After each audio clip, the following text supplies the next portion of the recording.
UPSC कोई एक महीने एक दिन का गेम नहीं, पूरी तरह से एक लंबी मैराथन होती है। पहले प्रीलिम्स होता है, फिर मेंस होता है, फिर पर्सनैलिटी टेस्ट होता है। मतलब एग्जाम में ही पूरा एक साल निकल जाता है और उससे पहले 1 साल 2 साल या 4 साल हमारी तैयारी होती है। दोस्तों, ये बात सुनकर आप पहचान गए होंगे कि आज हम बात करने वाले हैं मध्य प्रदेश भोपाल की सूरमा वीरांगना यूपीएससी वॉरियर सृष्टि जयंत देशमुख मैम के बारे में। आज उनकी लाइफ स्टोरी से जानेंगे 5 ऐसे सटीक प्रिंसिपल जो कि किसी भी एस्पिरेंट के जीवन को 360 डिग्री पे बदल के रख देंगे। कई बातें हो सकता है आपने पहले भी सुनी हो, लेकिन इस वीडियो को पूरा देखने के बाद कि मैं सिद्धांत शर्मा एक बात की गारंटी देता हूं कि कुछ ना कुछ नई चीज जरूर सीखोगे जो कि आपकी पर्सनैलिटी को निखारने और स्ट्रेटेजी को बेहतरीन करने में जरूर काम आएगी। वीडियो के आखिरी में हम एक बहुत जरूरी प्रश्न को भी क्लियर करेंगे, क्या दिल्ली में जाकर ही तैयारी हो सकती है या कोई और तरीका भी है, इसलिए वीडियो को कहीं भी छोड़कर मत जाना। इस वीडियो को स्टार्ट करने से पहले एक जरूरी बात, ये एक यूपीएससी वॉरियर सीरीज है। पहले 2 वीडियो अंसार शेख सर और सफीन हसन सर पर बन चुके हैं, जिसका लिंक ऊपर आई बटन, नीचे डिस्क्रिप्शन और कमेंट में पिन कर दिया गया है। इस वीडियो को पूरा होने के बाद अगर आपने वो नहीं देखी तो उन्हें जरूर देख लेना। सृष्टि मैम कहते हैं कि बचपन में कभी थोड़ा बहुत सुना था कि आईएएस नाम की कोई चीज होती है, लेकिन उसके लिए यूपीएससी जैसा टेस्ट होता है ये मुझे बिल्कुल भी पता नहीं था। इस बात की जानकारी मुझे अपने कॉलेज के ग्रेजुएशन के दौरान हुई, तब मुझे पता चला कि असलियत में ये होता क्या है। यूपीएससी की शुरुआत करने से पहले मैम हमें सबसे पहले सिखाते हैं, जब लगे सब कुछ खत्म हो गया तब एक नई शुरुआत होती है। सृष्टि मैम का एक सपना था आईआईटी जी को क्वालिफाई करने का, लेकिन उनका ये सपना पूरा ना हो सका। जब वो क्वालिफाई नहीं कर पाए, वो ये समय था जब उन्हें लगा कि सब कुछ खत्म हो गया है। इसी कारण उन्हें भोपाल के एक प्राइवेट इंजीनियरिंग कॉलेज से केमिकल इंजीनियरिंग में ग्रेजुएशन करनी पड़ी। लेकिन मेरे दोस्त, यही वो समय था जब उन्हें ख्याल आया कि अपने बचपन के सपने को जिंदा करना चाहिए। हो सकता था अगर वो आईआईटी क्लियर कर जाते तो वो आईएएस ऑफिसर ना बनते। तो दोस्तों याद रखना, जब लगता है सब कुछ खत्म हो गया, उस समय कोई ना कोई एक नई शुरुआत जरूर हो सकती है। बस जरूरत है अच्छे से ध्यान देने की और फोकस करने की।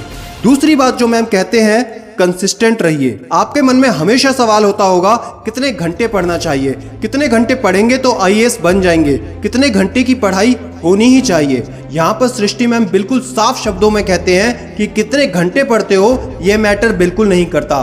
17-17 घंटे, 18-18 घंटे आप पढ़ भी नहीं सकते। एक दिन पढ़ सकते हो, लेकिन रोज ऐसा नहीं हो सकता। लेकिन लगातार 6 से 8 घंटे आप रोज पढ़ सकते हैं। हर दिन का आपको एक डिसिप्लिन सेट करना होगा, कितने बजे उठना है उतने ही बजे उठना होगा और एक अच्छे टाइम टेबल के साथ लगातार पढ़ना होगा। क्योंकि भले ही एक चोट से पत्थर ना टूटे, लेकिन लगातार चोट करने से पत्थर क्या, चट्टानें भी टूट जाती हैं। और अभ्यास करते करते लगातार सीख कर एवरेज भी टॉपर बन जाता है।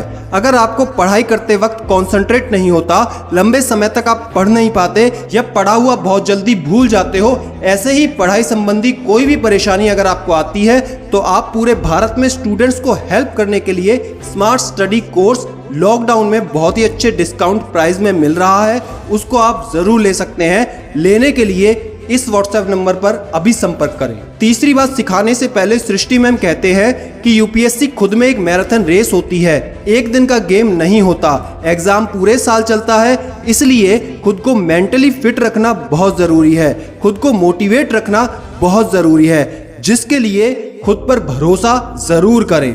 दोस्तों, सबसे पहले तो बहुत ही सोच समझकर ये डिसाइड करो आपको सिविल सर्विसेज का एग्जाम देना ही देना है। और जिस दिन आपका ये डिसाइड हो जाता है कि मुझे सिविल सर्विस का एग्जाम देना है, तो उस दिन आपको एक संकल्प करके मन में एक विश्वास रखना है कि ये मैं कर सकता हूं या ये मैं कर सकती हूं।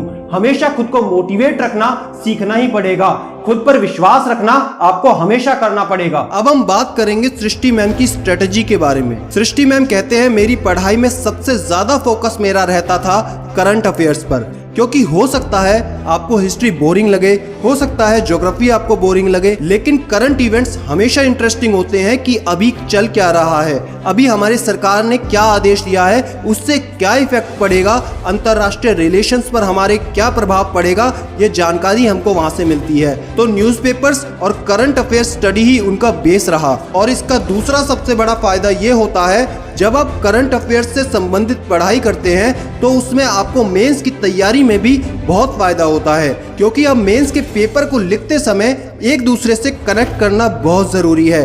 किसी भी चीज़ का प्रभाव कहाँ पर पड़ सकता है, ये हिस्ट्री, ज्योग्राफी, इकोनॉमी, पॉलिटी, हर चीज़ को कनेक्ट करने के लिए आपको करंट इवेंट्स का सहारा लेना ही पड़ता है। पांचवी बात जो उनकी स्ट्रेटेजी में रही, उनका फोकस सबसे ज्यादा आंसर राइटिंग की प्रैक्टिस में रहा। सृष्टि मैम का मानना है आंसर राइटिंग प्रैक्टिस करने से आपको खुद में कॉन्फिडेंस आता है, और यही वो एक सेक्शन होता है जहां पर आप अच्छे से तैयारी कर सकते हैं। अगर आप फैक्ट्स, इंटरनेशनल रिलेशन और गवर्नमेंट स्कीम्स को अपने आंसर में जोड़ते हैं तो इस बात से संतुष्ट रहें कि आपका रिजल्ट बेहतर नहीं बेहतरीन रहेगा। लेकिन मेरे दोस्त, एक चीज मैं इसमें जोड़ना चाहूंगा कि आपको ध्यान रखना है, शुरुआत से ही आंसर राइटिंग नहीं करनी है। पहले अपना बेस मजबूत करो, थोड़ी नॉलेज ले लो, कुछ चीजों को कवर करने के बाद ही आंसर राइटिंग पर फोकस किया जाता है।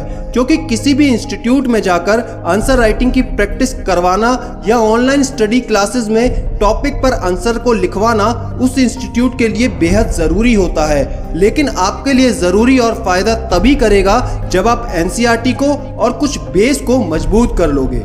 इसके बाद मैम कहते हैं टेस्ट सीरीज का सबसे इम्पोर्टेंट रोल रहा मेरी स्ट्रेटेजी में। टेस्ट सीरीज देना बहुत ज़रूरी है। ज़रूरी नहीं सारा कुछ पढ़ने के बाद ही आप टेस्ट दो। जैसे ही आपको लगे थोड़ा बेस बन चुका है, थोड़ा आप कवर कर चुके हैं, तो टेस्ट देना शुरू करो। इससे आपको ये पता चलेगा आप किस लेवल पर रैंक करते हैं। इससे आप कोई नई चीज़ ऑल इंडिया लेवल पर भी सीख सकते हैं, इसलिए टेस्ट सीरीज देना बहुत ज़रूरी है। दोस्तों, अब बात करते हैं, क्या दिल्ली जाकर ही इस एग्जाम की तैयारी की जा सकती है? क्या दिल्ली जाकर ही यूपीएससी क्वालिफाई होगा? इसका जवाब देने से पहले अगर आपने अभी तक चैनल को सब्सक्राइब नहीं किया तो सब्सक्राइब जरूर कर लें, बेल आइकन को जरूर दबा लें, क्योंकि आपके टॉपिक्स पर ही हम वीडियो बनाते हैं। तो मेरे दोस्त, अगर आपके पास पैसे हैं तो किसी भी इंस्टीट्यूट को आप ज्वाइन कर सकते हैं, चाहे वो दिल्ली हो या आपकी जगह पे हो, क्योंकि किसी भी इंस्टीट्यूट का काम सिर्फ आपको डायरेक्शन देना ही होता है, करना आपको खुद से ही पड़ेगा। चाहे ये बात आज समझ लो, चाहे बाद में समझ लेना। चाहे आप यूपी में हो, चाहे आप गुजरात में हो, चाहे आप एमपी में हो, चाहे आप हरियाणा में हो, आप वहां से भी तैयारी कर सकते हैं। और वैसे भी ऑल इंडिया लेवल पर आपको ऑनलाइन क्लासेस हर जगह मिल जाती हैं। ऑल इंडिया लेवल पर आपको टेस्ट सीरीज आपके यहां भी मिल सकती है। तो जो चीज दिल्ली में है वो आपके यहां भी मौजूद है। शर्त सिर्फ इतनी है कि आप ज्यादा मेहनत करने को तैयार हैं या नहीं। अपने सिविल सर्विसेज एग्जाम की तैयारी आप अपने ग्रेजुएशन से स्टार्ट कर सकते हैं। बीए, बीकॉम, बीटेक, बीएससी करते समय 3 से 4 साल का वक्त आपको मिलता है। किसी भी कॉलेज एग्जाम के लिए एग्जाम से पहले 1 से 1.5 महीने की पढ़ाई करके आप आसानी से पास कर सकते हो। बाकी का समय आप अपनी प्रिपरेशन में दे सकते हो। सृष्टि मैम ने भी यूपीएससी सीएससी की तैयारी अपने ग्रेजुएशन से ही स्टार्ट करी थी, क्योंकि यूपीएससी में कोई फर्क नहीं पड़ता आपने कॉलेज में टॉप किया था या कॉलेज में सिर्फ पास हुए थे। सिर्फ और सिर्फ यूपीएससी सीएससी का टेस्ट क्लियर करना होता है। तो दोस्तों, मैं आशा करता हूं ये वीडियो आपको पसंद आई है। वीडियो पसंद आई तो एक लाइक करके जितना आपसे हो सके उतना शेयर जरूर करें। आपके एक शेयर से किसी को सही दिशा मिल सकती है। वीडियो से आपने क्या क्या सीखा और नेक्स्ट यूपीएससी वॉरियर कौन होना चाहिए वो कमेंट में जरूर लिख के जाएं। इंस्टाग्राम, फेसबुक पर हमें जरूर फॉलो करें। इंपॉर्टेंट अपडेट्स आपको वहां पर मिलते रहते हैं। सारे लिंक्स आपको डिस्क्रिप्शन में मिल जाएंगे। और याद रखना, मैं हूं सिद्धांत शर्मा, कोई है या नहीं, मैं हमेशा आपके साथ हूं। Be happy and stay motivated with सिडीमेनिया।